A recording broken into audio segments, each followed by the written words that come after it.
begin, let me just note that these are my own views and they are not endorsed by the South London and Maudsley Trust, nor am I an expert in suicide, psychology, psychiatry and so on. So hopefully you can bear with me. Still, I know SLAM do provide services to help prevent suicide, and as many of you already know, mental health and suicide are extremely related.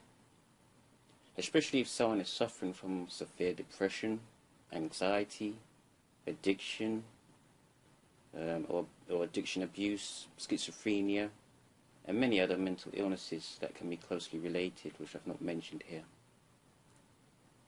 So okay, what is World Suicide Prevention Day all about? World Suicide Prevention Day, which falls on the 10th of September, is organized by the International Association for Suicide Prevention, otherwise known as IASP. The purpose of this day is to raise awareness around the globe that suicide can be prevented. Now, what is the IASP, or International Association for Suicide Prevention? If we take a look at their site, which is www.iasp.info, the IASP is dedicated to preventing suicidal behavior, to alleviate its effects, and to provide a forum for academians, mental health professionals, crisis workers, volunteers and suicide survivors. Now, they are dedicated to preventing suicidal behavior, alleviating its effects, and, as I've mentioned before, providing a forum for academics, mental health professionals, crisis workers, volunteers and suicide survivors. Now, as I mentioned before, mental health and suicide can be closely related. Here is another site that I've looked around, and this site actually explains it quite well. The site is called Mental Health Foundation, and you can look on this site by typing www.mentalhealth, that's one word, .org.uk. Now, this page is quite interesting. You can actually get to this page by clicking on Help and Information, and then click on Mental Health Statistics, and then click on Suicide. I would have said the site address, but it's very long. The statistics are quite shocking, as I looked on their site, and this is coming from their site. It says here, I'll read it a few. It's estimated that around 1 million people will die by suicide worldwide each year. Suicide remains the most common cause of death in men under age 35, and those statistics were taken from 5 years on, Department of Health 2005. More than 5,700 people in the UK died by suicide in 2010, taken from the Samaritan's Information Resource Pack 2012. British men are 3 times as likely as British women to die by suicide, taken from Samaritan's Information Resource Pack 2004. The suicide rate among people over 65 has fallen by 24% in recent years, but is still high compared to the population overall, taken from Samaritan's Information Resource Pack 2004. It's horrible to read, but this is the state of suicide in the UK, and this is perhaps why World Suicide Prevention Day is there to raise awareness. And it's not just about the UK, it's also a global cause. Now, feel free to check out the Mental Health Foundation site, which I say again, which is www.mentalhealth.org.uk, for more information on mental health. When it comes to mental health, what types of mental health illnesses can lead to a higher rate of suicide? And remember, I'm not a psychiatrist, but these are the ones that I've come across when I was just looking around for information. Borderline personality disorder is one of them. Schizophrenia, severe depression, and those suffering from an eating disorder. And still, it's important to note that not all suicides are attributed to those suffering from mental health problems.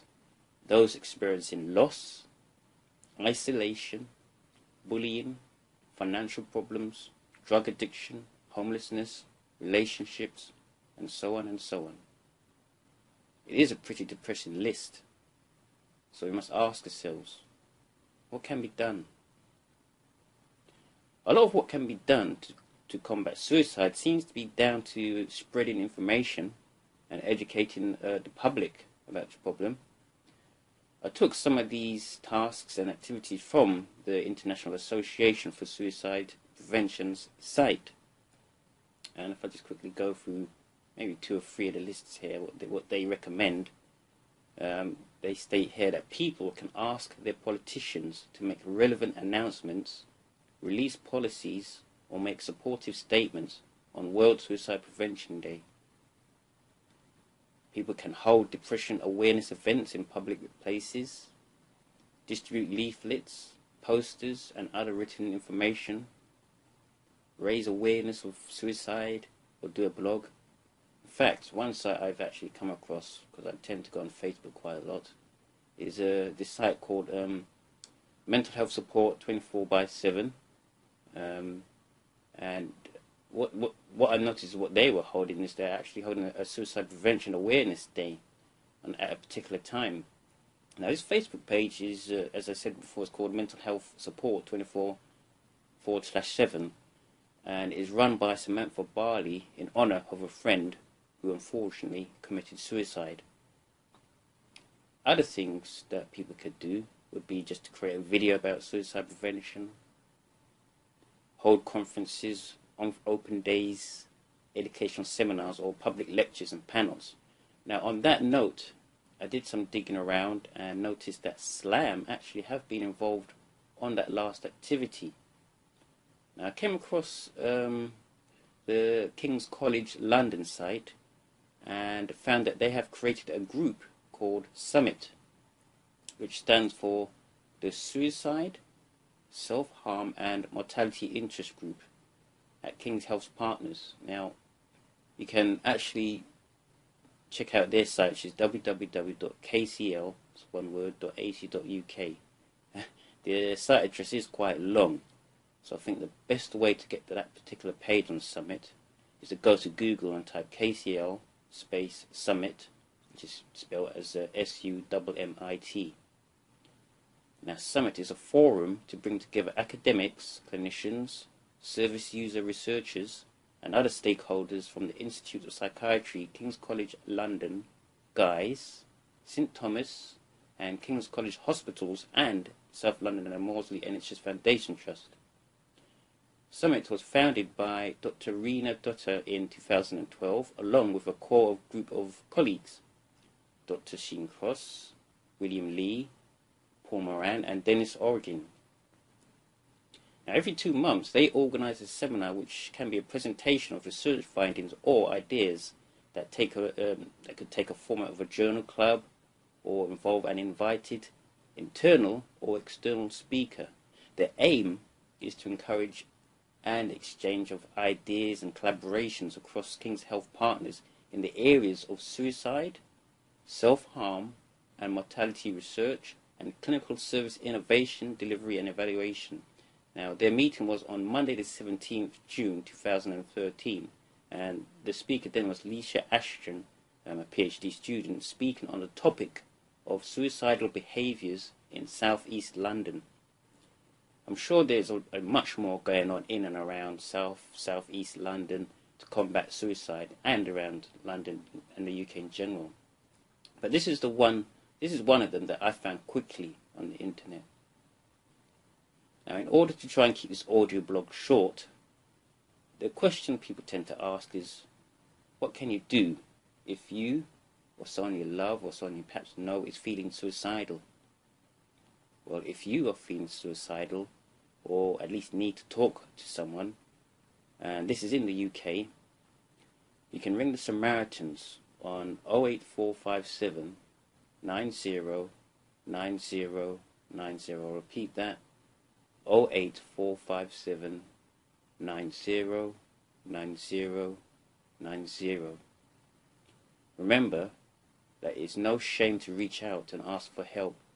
In fact, it takes more courage to do this. There are also other services, and I found another useful site, which is www.supportline.org.uk /problems/suicide.php. Great site, actually. If you feel someone close could be suicidal, and this could be your partner, friend, relative, and so on, first thing you need to know is to watch for the signs, talk to them, do not ignore the situation, hoping that it'll go away. And as I said, I'm not a psychiatrist, but here are some quite important things to take note of if you are going to talk to someone about this. The things you shouldn't do is to try argue with them or lecture them on the value of life. Avoid statements that can be triggers. For instance, things like "look on the bright side" or "it's always me, me, me." I promise you, it's not that they feel it's always them. It's the pain that they're suffering. Do not blame yourself as if you are the cause or if you feel that this is something you cannot fix.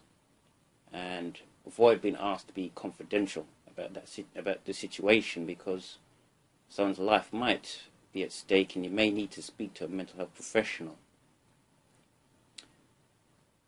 When talking to someone about such a daunting situation, who you feel is perhaps suicidal, some of these things, which I'm going to go on to, can actually help. Which is basically the most easiest ones to listen. Listen to how the person is feeling. Let them unload their worries. Be sympathetic, non-judgmental, patient, calm, and accepting. And you may need to, as I said before, speak to a health professional about your concerns if you're not sure what to do. Perhaps together you both can find ways to combat this situation by checking for the services of the site I've mentioned before, which was www.supportline.org.uk /problems/suicide.php. I hope this audio blog has not been too depressing, but I do feel it is important to raise awareness on suicide, as it is a subject that affects service users, their carers, and just about everyone else.